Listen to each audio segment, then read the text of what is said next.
any plan to restore the 10th Amendment, hold the federal government only to those enumerated powers in the Constitution, and allow states to govern themselves. Congressman, what's your answer for Brandy and Michael? Well, obviously it would take more than one individual, but the responsibility of the president would be to veto every single bill that violates the 10th Amendment. That would be the solution. Governor Romney, you're satisfied with that?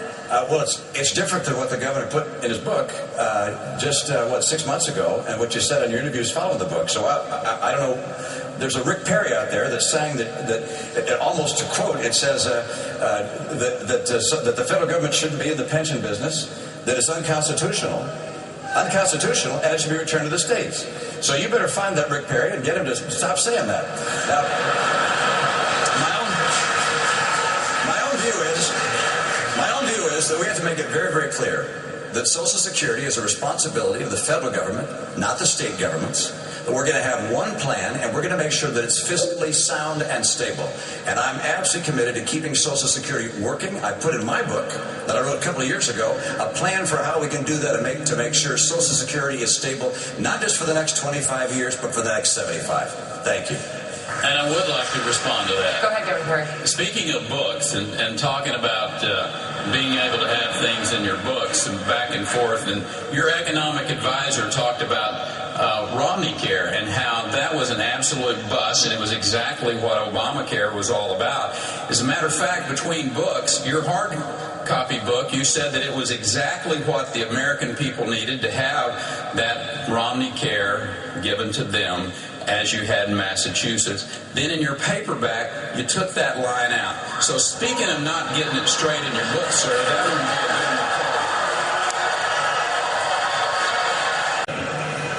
Governor Perry?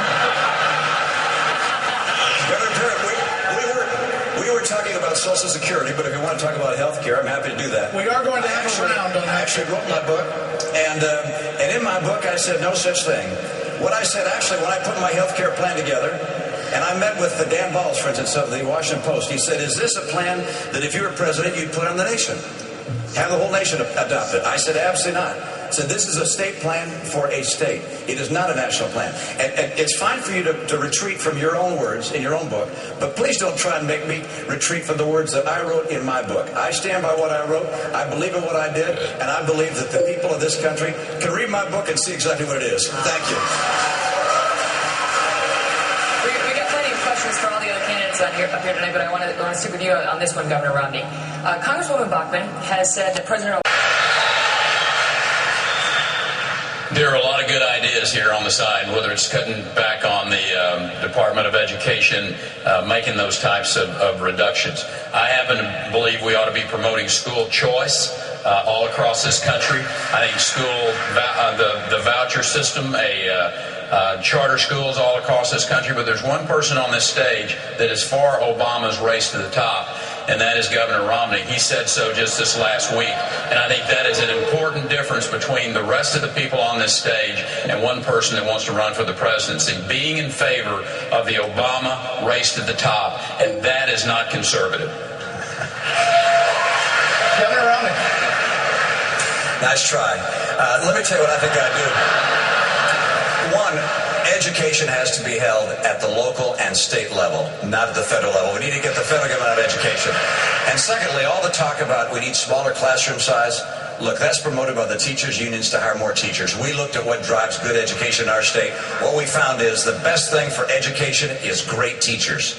Hire the very best and brightest to be teachers, pay them properly, make sure that you have school choice, test your kids to see if they're meeting the standards that need to be met, and make sure that you put the parents in charge. And as president, I'll stand up to the national teachers' unions. Governor Romney, I want to give you more time. Did Governor Perry say something that wasn't true? I'm not sure exactly what he's saying. I don't support any particular program that he's describing. I think that the president, I think that the Secretary of Education, Arne Duncan, is doing a good thing by saying, you know what? we should insist that teachers get evaluated and that schools have the opportunity to see which teachers are succeeding and which ones are failing, and that teachers that are not successful are removed from the classroom. Those ideas by Secretary Duncan, that's a lot better than what the president did, which is cutting off school choice in the Washington, D.C. schools. So let's give us a full chance to talk about it. Congresswoman Buck. We need to do that it's better to get these kids an education and to get them jobs than to consign them just to being a burden on the state. It's an argument I just can't follow. I got to be honest with you. I don't see how it is that a state like Texas, to go to the University of Texas, if you're an illegal alien, you get an in-state tuition discount. You know how much that is? It's $22,000 a year. 4 years of college, you're almost $100,000 discount if you're an illegal alien to go to the University of Texas. If you're a United States citizen from any one of the other 49 states, you have to pay $100,000 more. That doesn't make sense to me. And that kind of magnet. How do you feel being criticized by a number of these other candidates on the stage for being too soft on immigration, sir? Well, I feel pretty normal getting criticized by these folks, but the fact of the matter is this. There is nobody on this stage who has spent more time working on border security than I have. For a decade, I've been the governor of a state with a 1,200-mile border with Mexico. We put $400 million of our taxpayer money into securing that border. We've got our Texas Ranger recon teams there now. I supported Arizona's immigration law by joining in that lawsuit to defend it. Every day I have Texans on that border that are doing their job. But if you say that we should not educate children who have come into our state for no other reason than they've been brought there by no fault of their own, I don't think you have a heart. We need to be educating these children because they will become a drag on our society. I think that's what Texans wanted to do. Out of 181 members of the Texas legislature, when this issue came up, only 4 dissenting votes. This was a state issue. Texans voted on it, and I still support it greatly. Senator Santorum. I would say that he is soft on illegal immigration. I think the fact that he doesn't want to build a fence. He gave a speech in 2001 where he talked about binational health insurance between Mexico and Texas. I mean, I don't even think Barack Obama would be for binational health insurance. So I think he's very weak on this issue of American sovereignty and protecting our borders and not being a magnet for illegal immigration. Yes. Governor Perry. Have you ever even been to the border with Mexico? Yes. I'm surprised if you have, but you weren't paying attention because the idea the answer is yes, that you are going to build a wall, a fence for 1,200 miles and then go 800 miles more to Tijuana does not make sense. You put the boots on the ground. We know how to make this work. You put the boots on the ground. It's not working. You put the aviation assets in the ground. No, it's not working because the federal government is not. We know how it works. Is it working The federal government has not engaged in this at all. When I'm the president of the United States, I'll promise you one thing. We will put the assets on the ground, the boots on the ground, the aviation assets on the ground, and we will stop illegal immigration. We will stop the drug cartels, and we will make America secure. Can you answer the question? Is it Well, you asked your question. He gave his answer, sir. Okay. Sometimes we're frustrated with all of you answering questions. Working? It is. Thank you. We do have a difference of opinion here in terms of overall foreign policy. And I think, as the only one on stage with any hands-on foreign policy experience, having lived overseas 4 different times, we're at a critical juncture in our country. We don't have a foreign policy, and we don't project the goodness of this country in terms of liberty, democracy, open markets, and human rights with the weak core. And right now in this country, our core, our economy is broken. And we don't shine that light today. We're 25% of the world's GDP. The world is a better place when the United States is strong. So guiding anything that we talk about from a foreign policy standpoint needs to be fixing our core. But second of all, I believe that after 10 years of fighting the war on terror, People are ready to bring our troops home from Afghanistan, Rick. They're ready to bring our troops home. This country has given its all. What remains behind, some element to collect intelligence, special forces capability, and we're going to have to do that in every corner of the world. But we need to fix this core and get serious about what the rest of the 21st century holds for this country. Senator Santorum, very quickly. Just because our economy is sick does not mean our country is sick. It doesn't mean our values are sick. And we're going to stand up for those values every opportunity to do so to make sure that our country is safe. The bottom line is, that you just mentioned, is we should be fighting wars to win, not fighting wars for politics. And this president is fighting a war in Afghanistan with one hand tied behind our generals, not giving the troops that they need, not giving the authority, the rules of engagement to allow us to be successful. And unless we change those rules of engagement and make sure that our folks can win, then we are going to play politics with our military. This may not come as a huge revelation. We were talking about Pakistan here, but at the end of the day, folks, only Pakistan can save Pakistan. Only Afghanistan can save Afghanistan. Yeah. All that I want right now at this point in history is for America to save America. We've got to fix our core and get it right. Thank you very much.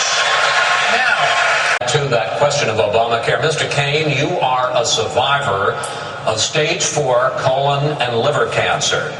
And you say if Obamacare had been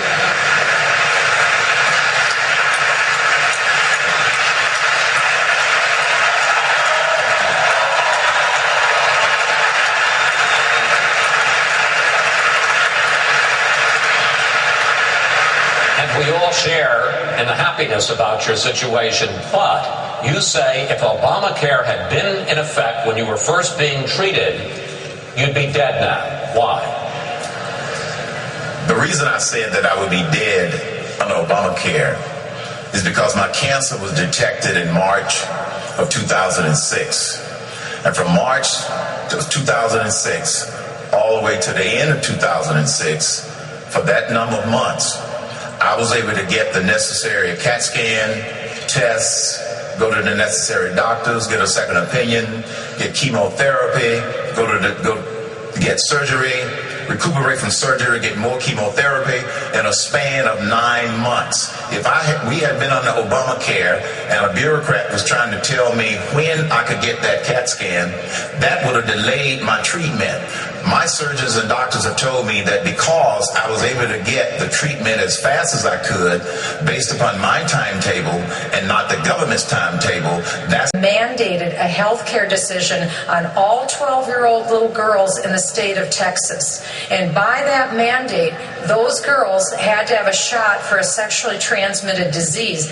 That is not appropriate to be a decision that a governor makes. It's appropriate that parents make that decision in consultation with their doctor. But here's the even more important point, because Governor Perry made a decision where he gave parental rights to a big drug company. That big drug company gave him campaign contributions and hired his former chief of staff to lobby him to benefit the big drug company. That's what was wrong with that picture. Governor Perry, obviously, 30 seconds to respond, sir. I got lobbied on this issue. I got lobbied by a 31-year-old young lady who had stage 4 cervical cancer. I spent a lot of time with her. She came by my office. She talked to me about this program. I readily admitted that we should have had an opt-in in this program, but I don't know what part of opt-out most parents don't get. And the fact is, I erred on the side of life, and I will always err on the side of life as a governor and as the President of the United States. Sometimes which Mitt Romney they're dealing with. Is it the Mitt Romney that was on the side of against the Second Amendment before he was for the Second Amendment? Was before he was before these social programs from the standpoint of he was for standing up for Roe versus Wade before he was against Roe versus Wade? He was for race to the top. He's for Obamacare, and now he's against it.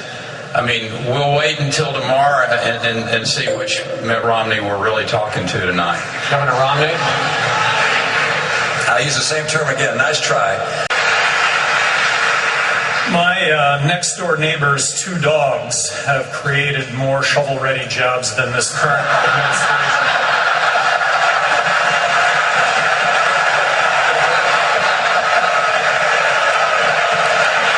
Tonight, our thanks to the candidates and their staffs. A big thank you to our debate partner.